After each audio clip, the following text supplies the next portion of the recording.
নিয়ে স্যার সেটা এরকম যে আওয়ামী লীগের শোষণের সঙ্গে জড়িত বুদ্ধিজীবী, শিক্ষক, সাংবাদিক সহ সবার বিচার চাওয়া উচিত বলে মনে করেন ডক্টর সলিমুল্লাহ খান। এই বক্তব্য সমর্থন করেন কিনা?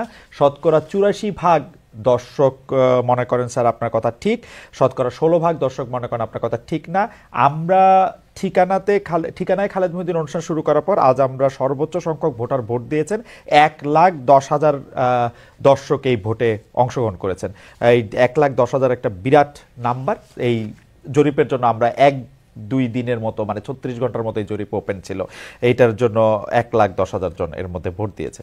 স্যার, আমাদের প্রশ্ন এই জায়গাটা থেকে, আপনি একজন জুরিস্টও বটে, আপনি যদিও মানে আইন পেশায় নাই, আপনি শিক্ষকতা পেশায় আছেন, সেজন্য আপনি যে এই কথাটা বলেছেন, কিন্তু কেউ কেউ এটা নিয়ে প্রশ্ন করেছেন যে দেওয়ানি বা ফৌজদারি অপরাধ যদি না করেন, অর্থাৎ বুদ্ধিজীবী, শিক্ষক, সাংবাদিকরা, তাদের বিচার কিভাবে হতে পারে?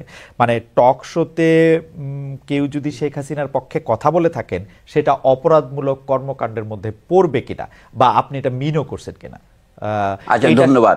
এটার সাথে স্যার একটু যদি এটার সাথে জড়ো করে, প্রথম আলো, ডেইলি স্টারের বিরুদ্ধে নানা ধরনের কথা, পক্ষে কথা, তারা আসলে ভারতের মুখাপেক্ষী কিনা, সেই জন্য তাদের বিরুদ্ধে আন্দোলন চলতে পারে কিনা, তাদেরকে ঠেকানো দরকার কিনা, সেটি নিয়েও একটু কথা হচ্ছে। এই দুটো যদি একসাথে আজ আপনার প্রশ্ন শুনে রাখলাম, একসাথে তো একটা কথা বলা যায় না, আমি একটা বলি। জি স্যার। আওয়ামী লীগ সমর্থক বুদ্ধিজীবীদের বিচার করার কথাটা আমি ওভাবে বলি নাই। আমি বলেছি যে এই যে ১৬ জুলাইয়ের পর থেকে, আবু সাইদকে হত্যা করার পর থেকে ছাত্রদের আন্দোলন দানা বেঁধে উঠছিল। আপনি জানেন, কয়েকদিনের মধ্যেই আন্দোলনকারী ছাত্রদেরকে বিশ্ববিদ্যালয়ের প্রাঙ্গণ থেকে বের করে দিয়েছিল সরকারি দলের ছাত্র গুন্ডা বাহিনী। এটা তো আপনি জানেন। আন্দোলন একদম স্থিমিত হয়ে গেছিল। তখন ঢাকা বিশ্ববিদ্যালয়ের শিক্ষক সমিতি, আমি নাম করে বলছি, কি ভূমিকা পালন করেছিলেন? তারা এদেরকে দুষ্কৃতকারী আর সন্ত্রাসবাদীর চেয়ে কোনো কম কিছু বলেননি। শেখ হাসিনা যখন বললেন রাজাকারের ছেলে পেলে, তখন ছেলেমেয়েরা যখন স্লোগান দিল যে আমরা রাজাকার, আমি রাজাকার, তুমি রাজাকার, তখন এইটাকে বুদ্ধিজীবীদের যে বুদ্ধির কতটা বাহুল্য সেটা উল্লেখ করছি। ঢাকা বিশ্ববিদ্যালয়ের শিক্ষক উনি নন, ডক্টর মোহাম্মদ জাফর ইকবাল, যিনি বিজ্ঞান লেখক এবং একজন সম্মানিত বৈজ্ঞানিক এবং একজন মুক্তিযুদ্ধের শহীদ পরিবারের সন্তান। তিনি কি বললেন? আমি ঢাকা বিশ্ববিদ্যালয়ে যাব না। কেন যাবেন না?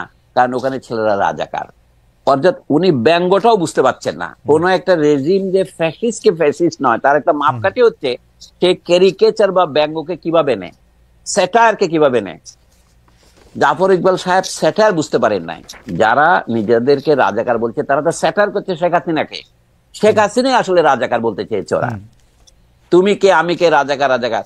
একজন বলতো না আওয়ামী লীগের ন্যারেটিভটা কি ছিল আপনি জানেন? বললো কি, একটা সরকারের ধারাবাহিকতা দরকার, সেই জন্য শেখ হাসিনার সরকারকে বারবার দরকার। উন্নয়নের জন্য একটা ধারাবাহিকতা দরকার। এই যে আদর্শ, এটা তো ভুল আদর্শ। এইটা উন্নয়নের নামে, ধারাবাহিকতার নামে তারা করলো কি, তারা ২০৪০ সন ৪১ পর্যন্ত ক্ষমতা থাকার স্বপ্ন প্রচার করেছিলেন। তখন ঢাকা বিশ্ববিদ্যালয়ের শিক্ষক সমিতি বা অন্যান্য বিশ্ববিদ্যালয়ে তাদের অনুপাতকারী শিক্ষক সমিতি কি ভূমিকা পালন করেছিলেন? এইটার জন্য তাদের বিচার হওয়া দরকার। মানে কি, একটা বিচার হচ্ছে নৈতিক বিচার। আমাদের দেশের লোক নৈতিকতার বোধ হারিয়ে ফেলেছে। আমি যে তাদেরকে জনগণের সামনে দাঁড়িয়ে ক্ষমা প্রার্থনা করতে হবে, এটা হচ্ছে বিচার। অথবা জনগণ তাদের উপরে ঘৃণা বর্ষণ করবে। আচ্ছা ধরেন, শয়তানের বিচার করার জন্য মক্কার হাজিরা কি করে? পাথর ছুঁড়ে মারে, প্রতীকী কতগুলি ঢিল নিক্ষেপ করে না? আমরা বলছি এডওয়ার্ড সাইদ লেবানন সীমান্তে গিয়ে দখলকৃত গোলান হাইটস এর দিকে কয়েকটা ঢিল ছুড়ে মেরেছিলেন। তখন কি হয়েছিল? আমেরিকান পত্রপত্রিকায় খবর বেরিয়েছিল কি, Edward Saeed professor of violence. অর্থাৎ এখন আমাকে যদি বলেন যে আমি আওয়ামী লীগের বিচারের জন্য ফৌজদারি দেওয়ানি অপরাধ দিয়েছি, এটা তো দেওয়ানি অপরাধ না, এটা তো জনগণের বিরুদ্ধে রাজনৈতিক অপরাধ। তারা যেটা করেছেন, ছাত্রদেরকে সমর্থন তো করেন নাই, তাদেরকে তারা সন্ত্রাসবাদী বলেছেন এবং তারা নির্যাতিত ছাত্রদের উপর মানসিক নির্যাতন চাপিয়ে দিয়েছেন। আমাদের বিচার ব্যবস্থাতে মানসিক নির্যাতনের কোনো বিচার নাই।